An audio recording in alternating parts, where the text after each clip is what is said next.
Guardians of the Galaxy Volume 2. Guardians of the Galaxy Volume 2 is a 2017 American superhero film based on the Marvel Comics superhero team Guardians of the Galaxy, produced by Marvel Studios and distributed by Walt Disney Studios Motion Pictures. It is the sequel to 2014's Guardians of the Galaxy, and the 15th film in the Marvel Cinematic Universe.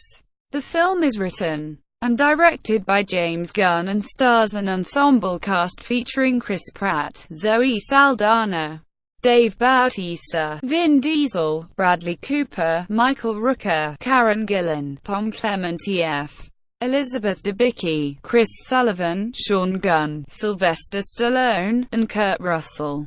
In Guardians of the Galaxy Volume 2, the Guardians travel throughout the cosmos as they help Peter Quill learn more about his mysterious parentage. The film was officially announced at the 2014 San Diego Comic-Con International before the theatrical release of the first film, along with Gunn's return from the first film, with the title of the sequel revealed a year later in June 2015. The film began principal photography in February 2016 at Pinewood Atlanta Studios in Fayette County, Georgia, with many crew changes from the first film due to other commitments. Filming concluded in June 2016. Gunn chose to set the sequel shortly after the first film, to explore the characters' new roles as the Guardians, and to follow the storyline of Quill's father established throughout the first film. Russell was confirmed in the role in July 2016, portraying Ego, a departure from Quill's comic father. Guardians of the Galaxy Volume 2 premiered in Tokyo on April 10, 2017, and was released in the United States on May 5, 2017, in 3D and IMAX 3D. It has grossed over $818 million worldwide, making it the third highest-grossing film of 2017, while also outgrossing its predecessor. The film was praised by critics for its humor, soundtrack, and cast, but was deemed not as fresh as the original. A sequel, Guardians of the Galaxy Volume 3, is being developed, with Gunn returning to write and direct. Plot. In 2014, Peter Quill, Gamora, Drax, Rocket, and Baby Groot are renowned as the Guardians of the Galaxy. Aisha, leader of the Sovereign race, has the Guardians protect valuable batteries from an interdimensional monster in exchange for Gamora's estranged sister Nebula, who was caught attempting to steal the batteries. After Rocket steals some for himself, the Sovereign attacks the Guardians' ship with a fleet of drones. The drones are destroyed by a mysterious figure, but the Guardians crash-land on a nearby planet. The figure reveals himself as Quill's father, Ego.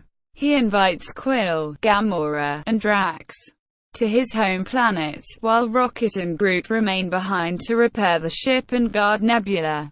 Aisha hires Yondu Udonta and his crew, who have been exiled from the Greater Ravager community for child trafficking, to recapture the Guardians. They capture Rocket, but when Yondu hesitates to turn over Quill, whom he raised, his lieutenant Taserface leads a mutiny with help from Nebula. Taserface imprisons Rocket and Yondu aboard Yondu's ship, and executes his loyalists, while Nebula leaves to track down and kill Gamora, whom she blames for all the torture inflicted on her by their father, Thanos. While imprisoned, Rocket and Yondu bond. Groot and Yondu's loyalist Kraglin free Rocket and Yondu, and they destroy the ship and its crew as they escape, though not before Taserface warns the Sovereign, Ego, a godlike celestial that manipulated the matter around its consciousness to form his home planet, explains that he projected a humanoid guise to travel the universe and discover a purpose, eventually falling in love with Quill's mother Meredith. Ego hired Yondu to collect the young Quill after Meredith's death, but the boy was never delivered, and Ego has been searching for his son ever since. He teaches Quill to manipulate their celestial power. Nebula arrives at Ego's planet and tries to kill Gamora, but the pair reach an uneasy alliance when they discover caverns filled with skeletal remains. Ego reveals to Quill that in his travels he planted seedlings on thousands of worlds which can terraform them into new extensions of himself.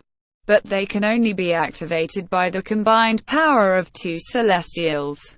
To that end, he impregnated countless women and hired Yondu to collect the children, but killed them all when they failed to access the celestial power. Under the influence of Ego's power, Quill helps him activate the seedlings, which begin to consume every world. However, Quill fights back when Ego reveals that he caused Meredith's death due to the distraction she posed. Mantis, Ego's naive Emperor servant, grows close to Drax and warns him of Ego's plan. Gamora and Nebula also learn of the plan just as Rocket, Yondu, Groot, and Kraglin arrive. The reunited Guardians reach Ego's brain at the planet's core and fight the Sovereign's arriving drones.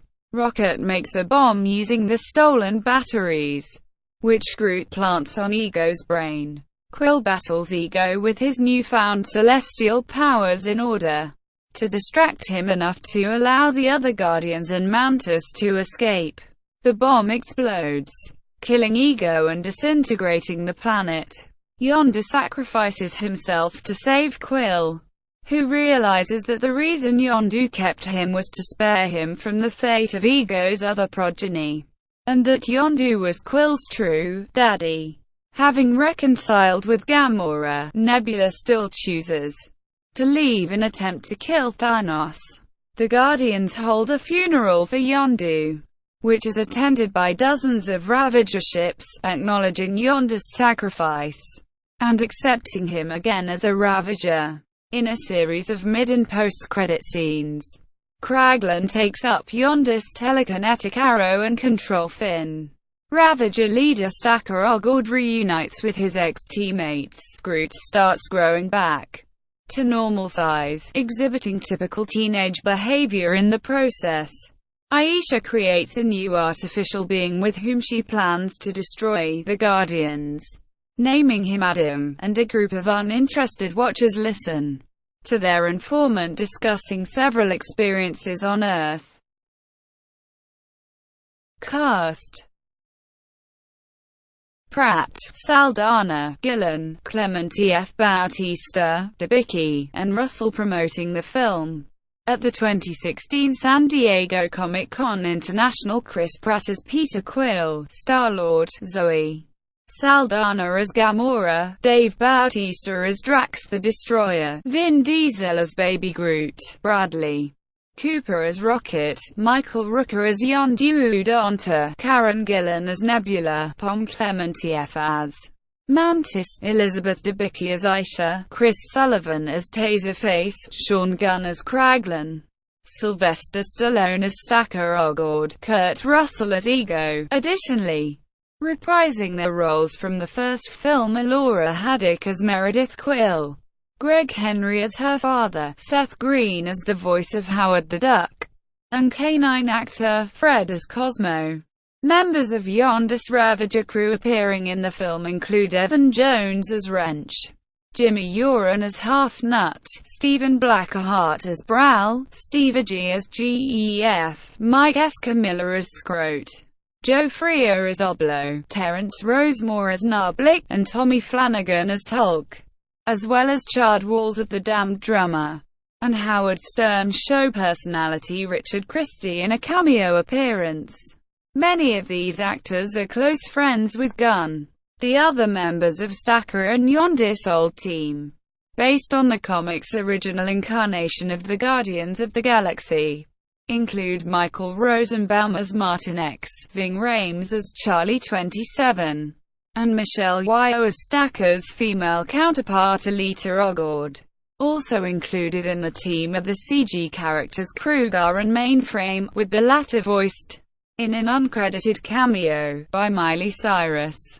Rosenbaum had previously auditioned to play Peter Quill in Volume 1. Gunn cast Yo because of his love of 1990s Hong Kong films, and Cyrus after admiring the tone of her voice while watching her as a judge on The Voice. He added that the team would return in future MCU films alongside Stallone's stacker. Stan Lee appears as an informant to the Watchers, discussing previous adventures that include Lee's cameos in other MCU films. He specifically mentions his time as a FedEx delivery man, referring to Lee's cameo in Captain America: Civil War. This acknowledged the fan theory that Lee may be portraying the same character in all his cameos, with Gunn noting that, "People thought Stan Lee as you are to the Watcher, and that all of these cameos are part of him being a Watcher. So, Stan Lee as a guy who is working for the Watchers was something that I thought was fun for the MCU." Feige added that Lee clearly exists, above and apart from the reality of all the films. So the notion that he could be sitting there on a cosmic pit stop during the jump gate sequence in Guardians really says, "So wait a minute. This same character who's popped up in all these films." Lee filmed several different versions of the scene, including an alternative where he references his role in Deadpool, which would have been the first acknowledgement of the X-Men film series by an MCU film. Gunn later admitted that the Civil War reference is a continuity error, given Volume 2 is set before the events of Civil War, saying, "I screwed up, I wasn't thinking. But I'm going to say that probably Stan Lee used the guise of a FedEx guy more than one time." David Hasselhoff makes a cameo appearance as himself, when Ego shape-shifts to his likeness, while Rob Zombie once again has a Ravager voice cameo. Footage of Jeff Goldblum dancing as the Grandmaster from the set of Thor: Ragnarok appears briefly during the end credits, with Feige explaining that Marvel thought it would be fun to put it in there and hint at the connection between that character and the Collector, who appeared in the first film. Jim Gunn Sr. and Leotard Gunn, parents of James and Sean Gunn, also make cameo appearances in the film. Development. In May 2014, Disney CEO Bob Iger talked about the future of Guardians of the Galaxy, saying, "We're looking forward to introducing the world to more fantastic Marvel storytelling. With a great cast of new characters in Guardians of the Galaxy, we believe it has strong franchise potential." He added that their goal was to create another Avengers. James Gunn, director and co-screenwriter of Guardians of the Galaxy, revealed that, should a sequel film be made, he would like to return, in addition to being contractually obligated to if asked. The next month, producer Kevin Feige added, "Should Guardians of the Galaxy work, should the audience come out for this one, there are definitely places we can take the franchise. And we have ideas of where we'd like to go with it, due to the wide array of characters, worlds, and storylines from the Guardians comics." In July 2014, Guardians of the Galaxy co-screenwriter Nicole Perlman confirmed a sequel, saying it was going to happen, due to the positive internal response to the first film at Disney, and confirmed that Gunn would write and direct. At San Diego Comic-Con International 2014, the sequel was given a release date of July 28, 2017. A month later, Gunn revealed that he had begun work on the sequel, and that there should be at least one more Guardian from the comics appearing in the film. In October, Gunn confirmed that all 5 original Guardians would return, along with other characters from the original film, and the release date was moved up to May 5. 2017. In the following months, Michael Rooker said he would return for the sequel as Yondu, and was looking forward to exploring new areas of the character. Chris Pratt, who played Peter Quill, Star-Lord in the first film, confirmed the sequel would be one of his next projects, and Bradley Cooper expressed interest and excitement when asked if he would return as Rocket for the sequel. In March 2015, Gunn revealed that filming would take place in Atlanta, Georgia, with major crew changes from the first film, and that his brother, Sean Gunn, would return as Kraglin alongside Karen Gillan as Nebula. He also explained his working relationship with Marvel, saying, "We have a really great relationship where they let me go and do my thing, and I truly listen to their notes and ideas. I've never been told to put in any character or plot element at all. When Marvel trusts you, and I think I've earned their trust over the past few years, they give you a wide berth. We just fit." Vin Diesel confirmed he would return as Groot, and a month later Gunn confirmed the film would be released in 3D. In May, Gunn said the sequel would feature fewer characters than the first film, and that he had planned to introduce two major new characters in the script, Mantis and Adam Warlock. Talks had begun with an actor Gunn had in mind to portray Mantis, while he had decided to remove Warlock due to the film getting too busy, explaining, "One of the main things with Guardians of the Galaxy is not to add a bunch of characters, not to make it bigger in that way, but to go deeper with the characters, and getting to know them more emotionally. Everything is just getting too sprawling and too crazy for me in these superhero comic book movies, and also in superhero comics in general. There's just too many characters, so you can't concentrate on one and really get to know that character, and I really want to get to know the characters that we know better." Gunn added, "I adored what we had done with him. I think we did something really creative and unique with Adam Warlock. But it was one character too many and I didn't want to lose Mantis. And Mantis was more organically part of the movie anyway." He noted that Warlock could appear in future Guardians films, and is considered a pretty important part of the cosmic side of the Marvel Cinematic Universe. The character's future introduction is hinted at in one of the film's mid-credits scenes. Writing. After the film's announcement, Gunn said he knew a lot of where I want to go in the sequel, having written the backstory of Peter Quill, his father, and his history with Yondu during the making of the first film with the intention of exploring them in a future film. Gunn said he probably won't structure the sequel in the exact same way as the first one. One of the reasons people like Guardians is because it's fresh and different.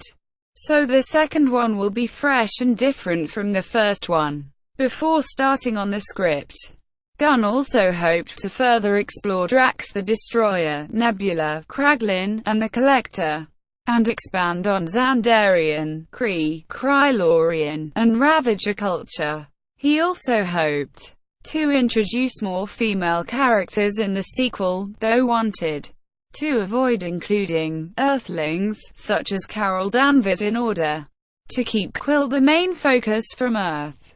Likewise, Gunn also chose not to feature Nova's Richard Rider or Sam Alexander in the film, saying, "I don't want Nova right now, because I think Quill being the only Earthling is important. That serves the entire movie-going audience and not just the handful of Nova and Carol Danvers fans." Feige said exploring Quill's father would certainly be part of a next Guardians adventure. "I think there's a reason we seeded it at the very end of the first film like that." Gunn also stated that he wanted to make sure Yondu's place in everything made sense, in regards to his relationship to Quill and his father, and also revealed Quill's father would not be Jason as in the comics. Gunn also stated he was less confident Marvel was going to buy in on Baby Groot than including Ego the Living Planet, since adult Groot was the most popular character from the first film, and I didn't think they'd want to risk a good thing. However, by changing Groot, Gunn felt it opened the film up creatively, allowing Gunn to bring out new aspects of our other characters. Gunn stated that Thanos would only appear in the sequel if he helps our story, and he will not show up at all if not. Thanos is not the most important thing in Guardians 2, that's for damn sure. There's the Guardians themselves and other threats the Guardians are going to be facing that are not Thanos. Feige later confirmed that Thanos would not appear in the sequel, as he was being saved for a grander return. When asked about how the film would connect with the other Phase 3 films in the Marvel Cinematic Universe, Gunn said, "I don't feel beholden to that stuff at all. I think it's really about the Guardians and what they are doing." Gunn set the film 2 to 3 months after the first film, because he felt the group are just such fragile egos, and he didn't think this story could start years later.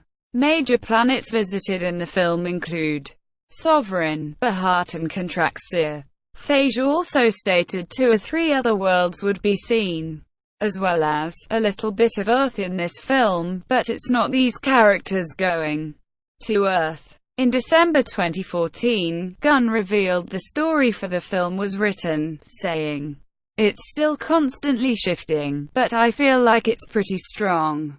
I'm excited about it." By early February 2015, Gunn said that when he first presented his idea for the sequel to Marvel, they thought it was risky, and that he would be submitting a full story treatment to the company in a few short weeks. He described it as not really based on anything from the comics, being mainly an original story. Gunn later referred to this treatment as a scriptment, a 70-page combination of a script and a treatment, and it goes through every beat of the movie. By April, he was preparing to write the screenplay, and in May he was hoping to complete the script before he began work on the Belka experiment in June 2015. Pre-production. On June 2, 2015, Gunn announced on social media that he had completed the first draft of the screenplay, and that the film's title would not simply be Guardians of the Galaxy 2. The same week, he confirmed the return of Zoe Saldana, Dave Bautista, and Cooper as Gamora, Drax, and Rocket, respectively. At the end of the month, Gunn announced the film's title as Guardians of the Galaxy Volume 2.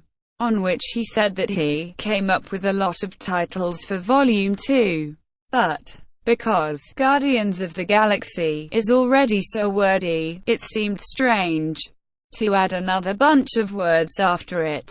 I liked Volume 2 the best, so that's what I stuck on the cover of the screenplay, and, fortunately, Marvel liked it. In September 2015, Gunn said in a Facebook post that he wanted to use Sneepers, an alien race that first appeared in Marvel Comics in 1964, as background characters in the film, but was advised against it by Marvel's legal department, because the name was too similar to snipper, the Icelandic word for clitoris. The Marvel legal department later cleared the use of Sneepers in the film, in part because of all the media coverage Gunn's initial post received. At the end of the month, Feige stated casting announcements would be made over the next few months before the end of the year, and by the end of October Pom Clementieff was cast as Mantis. Also, Matthew McConaughey had been offered the role of the film's antagonist, but had passed on it in favor of the Dark Tower. McConaughey felt he would have been an amendment in Volume 2 in a colorful part made for another big-name actor. In December, Gunn said that he was corresponding with John C. Riley about him reprising his role as Nova Corman Roman Day, while Kurt Russell entered early talks to play Quill's father. After the death of David Bowie, Gunn said that there had been discussions for Bowie to appear in the film, and that he had completed the final draft of the script. Benicio del Toro, who portrayed the Collector in the first film, expressed interest in portraying the character again, despite Marvel not contacting him about the sequel. Gunn explained that the Collector just didn't fit into Volume 2. In early February, comedian Steve Agee was revealed to be in the film. Prop master Russell Bobby had difficulty finding the cassette decks that had been used in the first film, and all of the Sony Walkman headsets they sourced for the sequel were broken. Sony also did not have any headsets available for filming, while 3 pairs Bobbitt found on eBay cost around $1,800 and were not the exact model. Bobbitt eventually created 6 from scratch for Volume 2. Other props he created for the film included 2 sets of blasters for Quill, with removable blaster cartridges, and steampunk-looking weapons and belts for the Ravagers. Bobbitt explained that 4 different weapons were designed for the latter group, and then 15-20 versions of those were produced to be used by the various Ravager actors. For their belts, the props team cut the leather themselves rather than buying existing belts, and then parts from different electronic devices such as radios and cell phones were glued together to make each belt a unique piece of art. The prop department also made edible props for certain scenes. A prop of a stink bug-inspired insect was made from chocolate and injected with black honey so it could be eaten on screen, and, when he bit down, the honey poured out of his mouth. Similarly, a jarrow root was designed based on enlarged images of pollen, and then created with non-dairy white chocolate to be eaten on screen. Filming. Pre-shooting began on February 11, 2016, at Pinewood Atlanta Studios in Fayette County, Georgia, under the working title Level Up, with Henry Braham serving as cinematographer and Scott Chambliss as production designer. Gunn noted that many of the crew from the first film, such as cinematographer Ben Davis and production designer Charles Wood, signed on to work on Doctor Strange, and due to a late change in production schedule to a November 2015 start, were unable to work on Volume 2. Volume 2 was the first film to be shot with an 8K resolution camera, the Red Weapon 8K. Additional scenes were also shot in IMAX and its aspect ratio. Principal photography began on February 17, with Marvel confirming that Russell had joined the cast, and revealing that Elizabeth Debicki and Chris Sullivan had also been cast, all in undisclosed roles. The production used all 18 stages at Pinewood, Atlanta, an increase in stage space from what it was used for the first film. Gunn said the sequel required more sets than the first, and our sets are very large. Even though a lot of the film is CGI, I like to have as many practical sets as we can, and make the environments as real as possible so it balances out the CGI elements. Despite this, Gunn noted that there were less locations featured in the sequel, with the focus instead on being more specific and detailed with the fewer places shown. Sets constructed for the film included several for the Sovereign Planet, for which Chambliss used a 1950s Pulp Fiction variation on 1930s Art Deco design aesthetic. The Ravager's main ship in the film, the Eclector, which was constructed in sections to provide a complete 360-degree view of the ship as well as the ability to move sections around and portray different areas of the ship, and the Iron Lotus establishment on the Pleasure Planet of Contraxia, which Chambliss wanted to feel like it had been put together from a whole yard of repurposed junk where old spaceships are cast away and industrial materials that aren't of use anymore are just left to rot, creating a kind of neon jungle in its own way and covered in ice and snow. Interiors for other ships were also constructed to limit the amount of blue screen the actors had to interact with. In April, Gunn stated that Riley would not be part of the film, and that Glenn Close would be filming scenes to reprise her role of Nova Prima Rani Rael from the first film, though it was unclear whether she would make it to the final cut of the sequel. He added that there were many other characters he could not include in the film due to rights issues, saying that 20th Century Fox owns so many awesome cosmic villains and minor characters that I'd love to play around with, such as Annihilus and Kang the Conqueror. When filming Stan Lee's cameo, Gunn also filmed 2 other cameos with Lee to limit the amount of travel he had to do. One cameo was used in Doctor Strange, while the other Gunn could not reveal. Additional filming for Volume 2 took place in Cartersville, Georgia, while the Georgia International Convention Center served as additional soundstage space for the film. After pre-production work for Spider-Man: Homecoming began occupying several sound stages at Pinewood, Atlanta. Principal photography wrapped on June 16, 2016. Post-production. At San Diego Comic-Con 2016, Russell and Debicki were revealed to be playing Ego, Quill's father, and Aisha, respectively. Sylvester Stallone was also revealed to be in the film, with his role later revealed as Stacker Ogord. Gunn also introduced multiple actors who were playing Ravager characters, since the Ravagers have a larger presence in the film.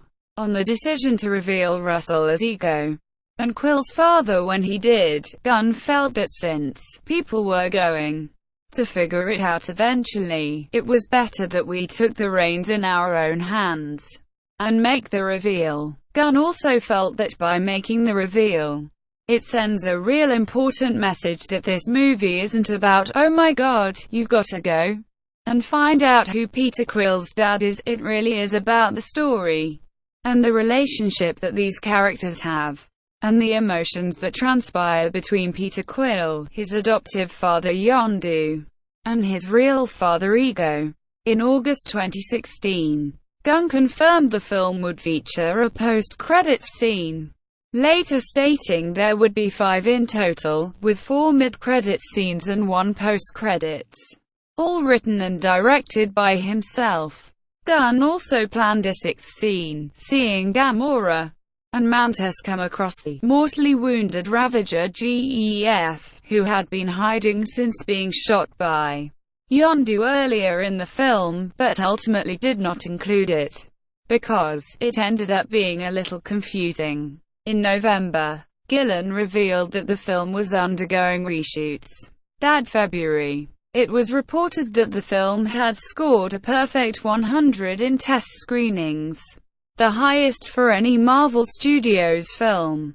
The Hollywood Reporter noted, however, that although all film studios conduct test screening, generally from a random pool of people, Marvel selects its audience from a more select pool of recruits, what it terms friends and family screenings.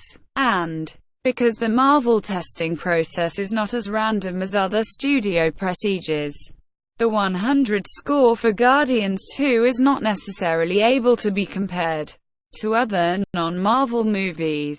Producers and studio executives also caution at putting too much meaning into test scores, pointing out the scores are best at gauging where audiences engage or disengage, and may not reflect the ultimate reception from critics' reviews in a wider audience and its box office gross. In March 2017, Gunn revealed that Michael Rosenbaum would appear in the film. and that he would once again provide the dancing for Baby Groot as in the first film, in a much bigger way. I actually had to do like a full day's worth of dancing to get Groot's dance down this time. Last time it was me in front of an iPhone, and this time it's me dancing on a huge sound stage and shooting it from 5 different angles. Fred Ruskin and Craig Wood returned from the first film to serve as editors. Discussing scenes that were cut from the film, Gunn said Nathan Fillion, who had had a voice cameo in the first film, was going to cameo as Simon Williams in the sequel, in a sequence that would have shown several movie posters for films starring Williams, including films in which he portrays Arkin and Tony Stark. Gunn chose Williams for Fillion's cameo because he wanted to bring Fillion more fully into the MCU at some point, so I didn't want to make him Arkin guard, narrowing his chance of a more substantial role in the future, and could clearly see Fillion in the role of Williams. Gunn also considered Fillion's cameo canon to the MCU, despite it being cut from the final version of the film. He also confirmed that Close would not appear in the sequel, as I was trying to cram Nova Prime into the second movie as opposed to having it happen organically. Visual effects. Visual effects for the film were created by Framestore, Weta Digital, Trickster, Method Studios, Animal Logic, Scanline VFX, Lola VFX, Luma, and Cantina Creative. Framestore once again created Rocket and Baby Groot, as in the first film. Lola VFX worked on de-aging Russell, having previously done similar work in other MCU film. They also added to various characters, including Nebula, to achieve the younger Ego. Lola referenced Russell's performance in Used Cars, as he had a lot of the facial action the visual effects artists were looking for. They also used a younger standing Aaron Schwartz, since he had big broad jaw, chin, and most importantly the way the laugh lines moved increased as he talked, similar to Russell's. Weta Digital handled Ego during his fight with Quill, utilizing a digital double of Russell for many of their shots. Weta also needed to create a digital double for David Hasselhoff for the moment when Ego shifts into Hasselhoff's guise. Guy Williams, Weta's visual effects supervisor, said, "We tried morphing to a live-action Hoff, but it did not hold up as well. The cut version looked better than the Hoff version, and while we had built a very detailed Kurt Digi-double, we didn't want to go to the same level on the Hoff for just 2 shots. But in the end we did have to do a partial build Digi-double of the Hoff. The reason we did the Kurt Digi-double in the first place was to make sure all the effects stuck correctly to the body. So we went with the approach of a full Digi-double, the hair, the side of the face, everything on Kurt. For the Hoff, we got pretty close, but it is not quite as detailed as for Kurt. Additional work by Weta included the inside of Ego's planet, known as the Planet Hollow, which was inspired by the fractal art of Hal Tenney, who Gunn hired to help design Ego's environment. Gunn added that there are over 1 trillion polygons on Ego's planet, calling it the biggest visual effect of all time. There's nothing even close to it. Music. By August 2014, Gunn had some ideas listed, but nothing for sure, in terms of songs, to including Quill's Awesome Mix Volume 2 mixtape, for which he felt a little pressure for the soundtrack, because so many people loved the first film's soundtrack and we went platinum, and all that other stuff. But I feel like the soundtrack in the second one is better. By June 2015, Gunn had chosen all of the songs for Awesome Mix Volume 2, and built them into the script. Gunn called the Awesome Mix Volume 2 more diverse than the first one. with some really incredibly famous songs, and then some songs that people have never heard. Tyler Bates had returned to score the film by August 2015. As with Guardians of the Galaxy, Bates wrote some of the score first so that Gunn could film to the music, as opposed to Bates scoring to the film. Recording for the score began in January 2017 at Abbey Road Studios. Guardians of the Galaxy Volume 2, Awesome Mix Volume 2, along with the film score album composed by Bates, were released on April 21, 2017. Release in Hollywood, California. Guardians of the Galaxy Volume 2 made its world premiere in Tokyo on April 10, 2017. And its Hollywood premiere took place on April 19, at the Dolby Theatre. The film began its international release on April 25, in Australia, New Zealand and Italy, alongside a total of 37 markets in its first weekend, with 176 IMAX screens in 35 of those markets. Guardians of the Galaxy Volume 2's North American release on May 5 took place in 4,347 theaters, of which over 3,800 were in 3D, 388 in IMAX and IMAX 3D, 588 premium large format, and 194 D-Box locations. The film's opening in China was in 400 IMAX theaters, the largest ever for the country. It was originally intended to be released on July 28, 2017. On May 4, 2017, 550 theaters in the United States had a special reeled Guardians of the Galaxy double feature event before preview screenings of Volume 2. Guests who attended received an exclusive mini poster and a set of souvenir collectible buttons. Marketing.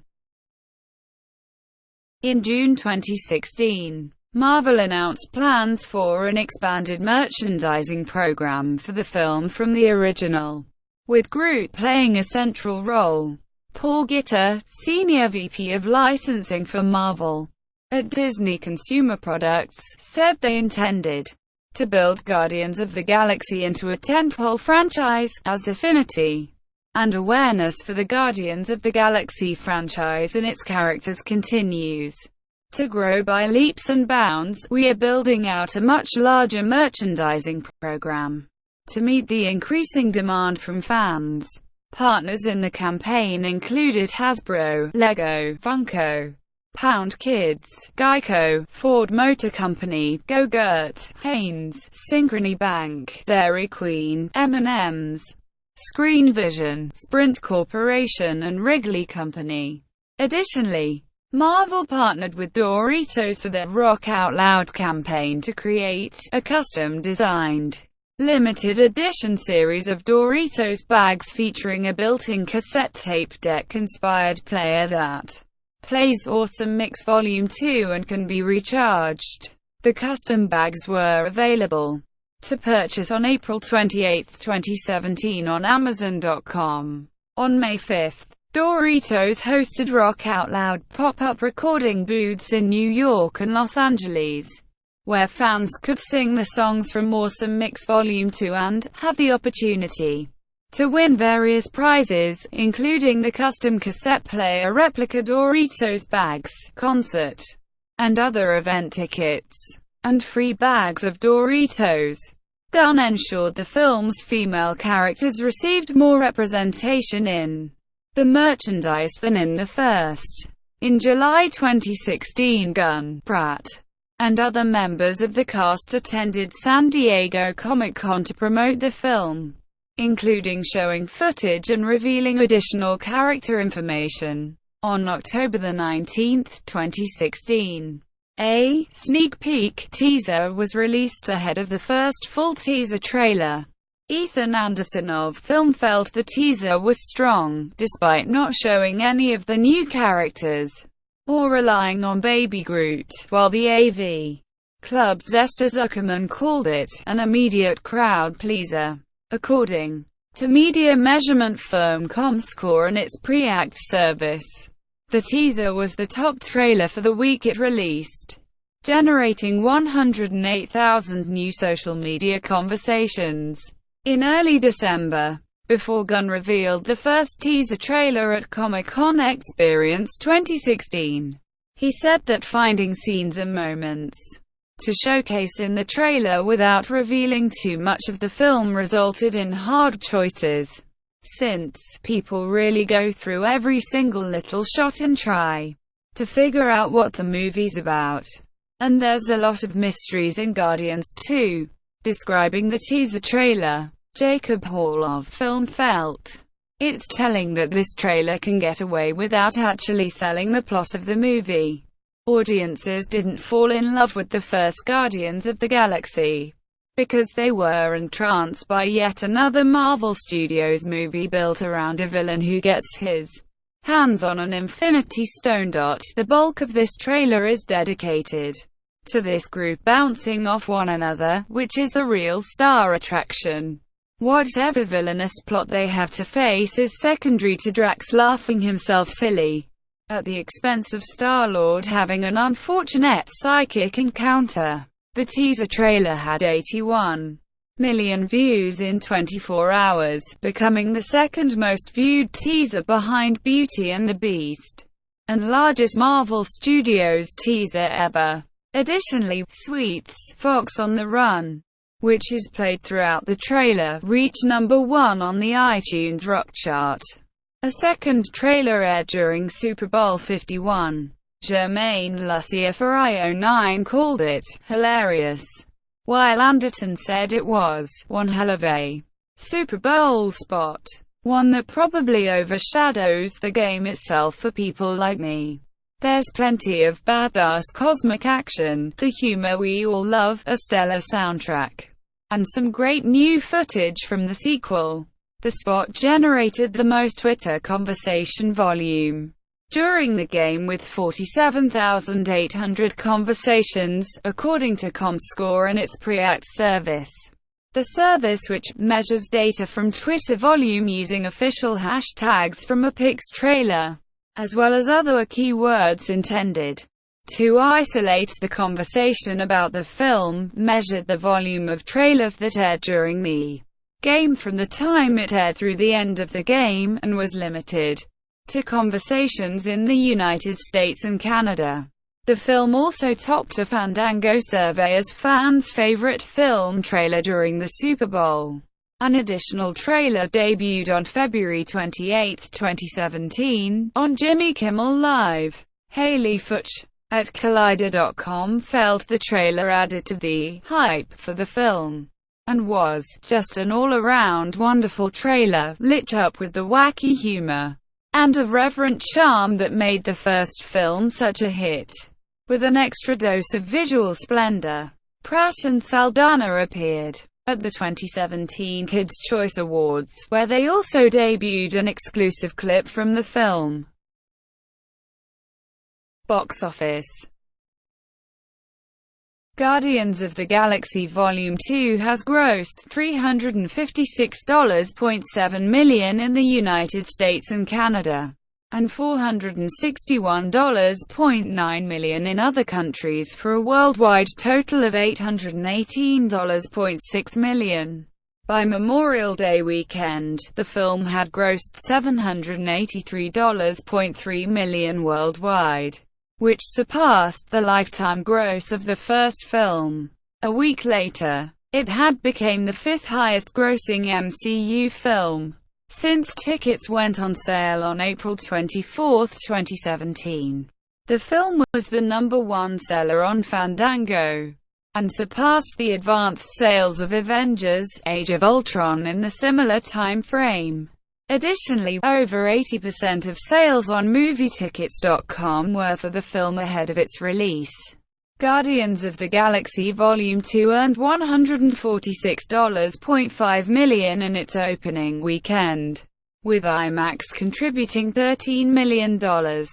The $17 million that came from Thursday night previews was the highest preview amount of 2017. The film had been projected to earn upwards of $160 million in its opening weekend, with Deadline.com noting in April 2017 that the film had the potential to reach the $179 million debut of Captain America: Civil War. The film remained at number 1 in its second weekend, and fell to second in its third, narrowly coming in behind Alien: Covenant. Volume 2 remained at number 2 in its fourth weekend, this time behind Pirates of the Caribbean: Dead Men Tell No Tales, having earned $337.6 million to date, surpassing the domestic gross of the first film. By its fifth weekend, the film fell to fourth, outside of the United States and Canada. Guardians of the Galaxy Volume 2 earned $106 million in its first weekend from 37 markets, becoming the top film in all markets except Portugal, Turkey and Vietnam. IMAX contributed $5 million to the opening weekend gross. The film also outperformed the first film's opening weekend in all markets except Belgium. In its second weekend, it opened as the top film in South Korea, China, and Russia. It was the highest opening for an MCU film in Austria, the second highest MCU opening in Australia, the Netherlands, Germany, and the United Kingdom, and was the third highest in New Zealand, Italy, and Russia. The New Zealand and Netherlands openings were also the highest of 2017 for the countries, while Germany and the United Kingdoms were the second highest for 2017. South Korea had the biggest opening day of 2017, the biggest May opening day, the third highest opening day for a MCU film, and the second best opening weekend of 2017. The opening weekend gross surpassed the entire earnings from the first film in the country. Ukraine had the second largest opening ever, while in Puerto Rico, the film was the largest IMAX opening. By its third weekend, multiple markets saw their gross for Volume 2 surpass the total gross from the first film, followed a week later with China joining them. Its fifth weekend saw Volume 2's gross in other markets surpass the international gross of the first film. The film's largest markets were China, the United Kingdom, and Germany. Critical response. On the review aggregator website Rotten Tomatoes, the film has an approval rating of 81% based on 295 reviews, with an average rating of 7.1. The site's critical consensus reads, Guardians of the Galaxy Volume 2 action-packed plot, dazzling visuals, and irreverent humor add up to a sequel that's almost as fun, if not quite as thrillingly fresh, as its predecessor. On Metacritic, the film has a score of 67 out of 100, based on 47 critics, indicating generally favorable reviews. Audiences polled by CinemaScore gave the film an average grade of A on an A+ to F scale. Owen Gleiberman of Variety praised the film as an extravagant and witty follow-up, made with the same friendly virtuosic dazzle and just obligatory enough to be too much of a good thing. He cautioned that, this time you can sense just how hard Gunn is working to entertain you. Maybe a little too hard. Mike Ryan at Uproxx praised the continued sense of humor and tone from the first film, and appreciated Gunn's difference in overall structure from the first film. Ryan was positive of the whole cast, and particularly Rooker in his expanded role as the heart of the film. Writing for Rolling Stone, Peter Travers called the film a blast, and gave it 3 stars out of 4, praising the film for its tone and fun, soundtrack, and characters. He did note that Volume 2 can't match the sneak attack surprise of its predecessor but the follow-up, while taking on some CGI bloat and sequel slickness, hasn't lost its love for inspired lunacy. Chicago Sun-Times' Richard Roper also gave the film 3 stars, writing, "Like many a sequel to a slam-bang, much-liked mega-hit, Guardians of the Galaxy Volume 2 isn't quite as much fun.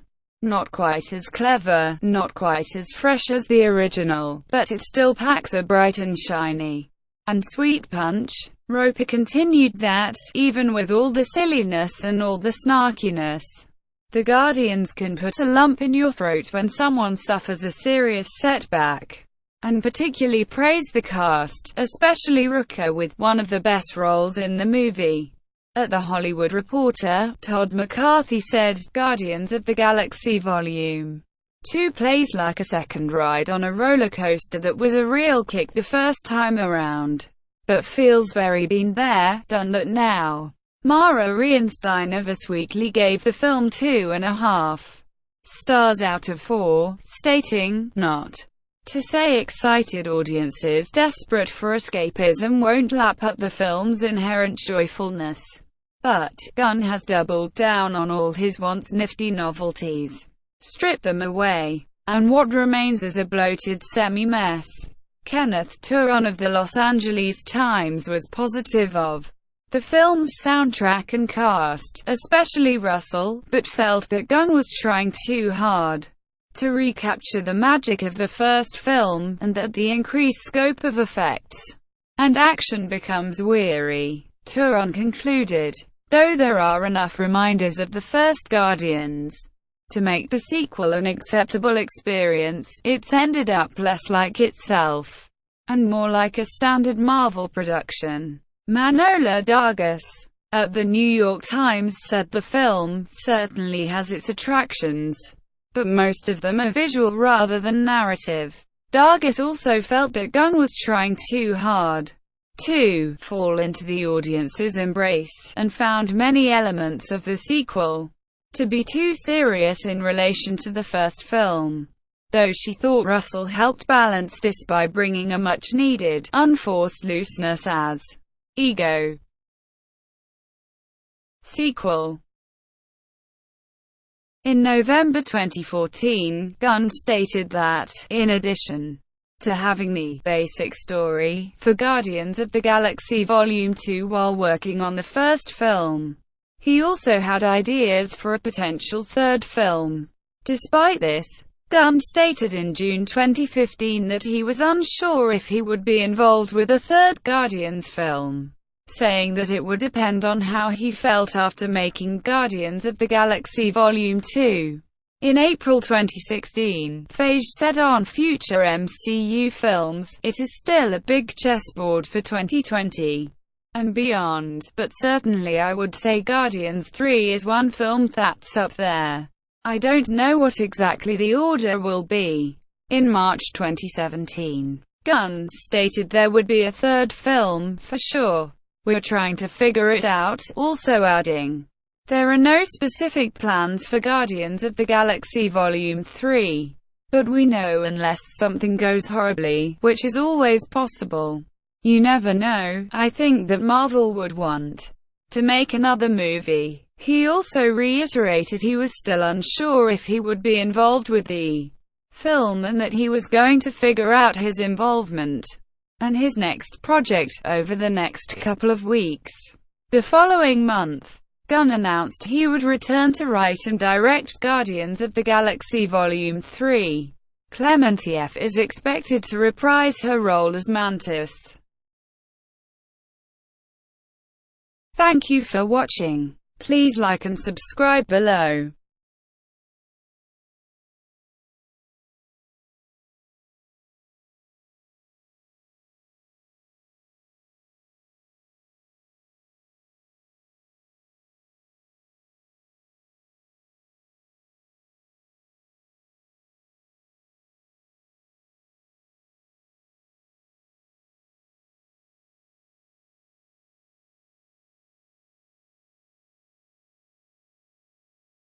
Please